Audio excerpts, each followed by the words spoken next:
뇌혈관 질환과 관련된 거 안내 드릴게요. 뇌혈관 질환은 뇌출혈, 뇌경색증, 뇌졸중이라고 얘기도 하고요. 뇌혈관성 질환일 경우도 있습니다. 반드시 진단서를 발행하실 때 왼쪽에 진단명 옆에 최종 진단인지 임상적 추정인지 확인해 주셔야 되고요. 최종 진단으로 발행해 주셔야 됩니다.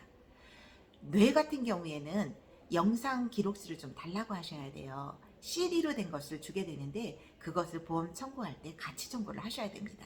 그리고 검사 결과지가 필요해요. 제가 지금 말씀드리는 항목들은 그 중에 한 가지, 그 중에 검사한 항목이 있는 것이 있을 수 있고 없는 것이 있을 수 있어요. 있는 것만 발행해 달라고 하시면 되겠습니다.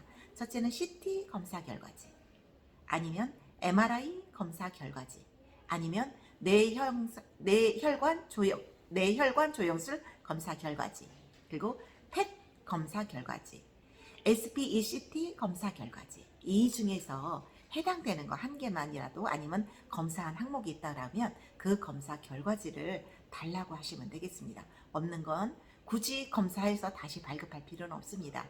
의사선생님이 해당되는 항목에 한 가지라도 이상 소견이 발행이 되면 최종 진단이 나오기 때문에 여러 가지 항목으로 다 검사하진 않아요. 그 중에 나에게 해당되는 항목만 받으시면 된다, 이렇게 생각하시면 되겠습니다.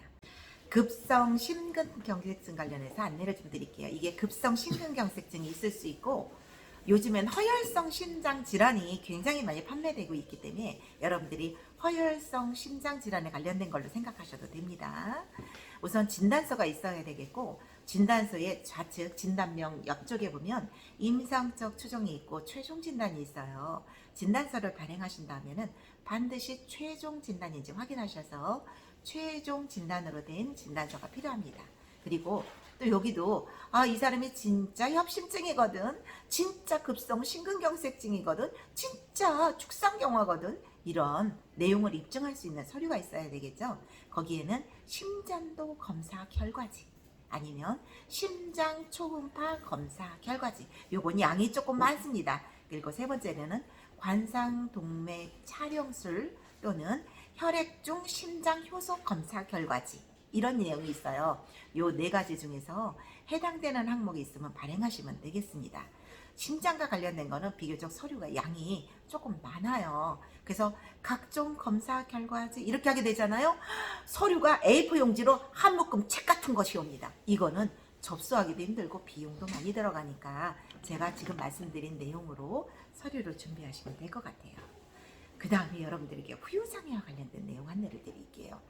후유장애는 요즘에는 질병 후유장애도 있고요. 상해 후유장애도 굉장히 많이 발병을 하기 때문에 후유장애에 관련된 내용들도 여러분들이 알고 계시면 도움이 많이 됩니다. 첫째, 후유장애는 발행하는 방식이 두 가지가 있어요. 하나는 AMA 방식이 있고 맥브라이드 방식이 있습니다. 이 방식 중에서 보험회사가 현재 채택하고 있는 것은 AMA 방식이라고 알고 계시면 되겠어요.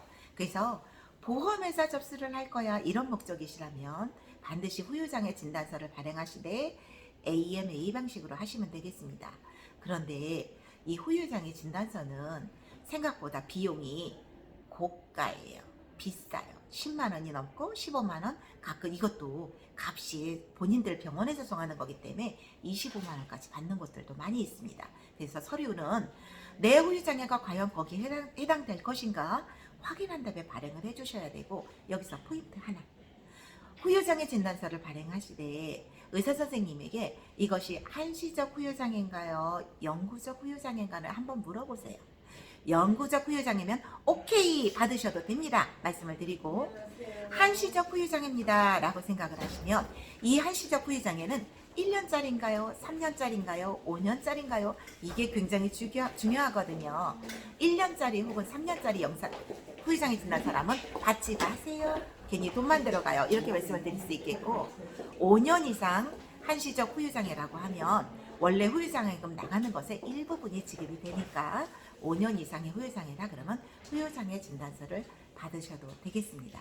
후유장애는 후유장애 진단서만 받게 되시면 보험회사 접수하셨을 때 보험회사의 담당자가 배정이 되게 됩니다. 그분들이 손해사정사분들이 나와서 실제 병원에서 각종 검사가 진행됐던 부분에 대한 자료를 가져가기 때문에 여기서 따로 여러분들이 띄실 필요는 없어요. 서류는 그냥 후유장애 진단서 한 가지만 발행하면 된다. 이렇게 알고 계시면 되겠습니다. 여러분 영상이 마음에 드셨다면 구독과 좋아요 그리고 공유 버튼 꼭 눌러서 여러 사람들이 같이 듣게끔 도와주시면 감사할 것 같아요. 고맙습니다.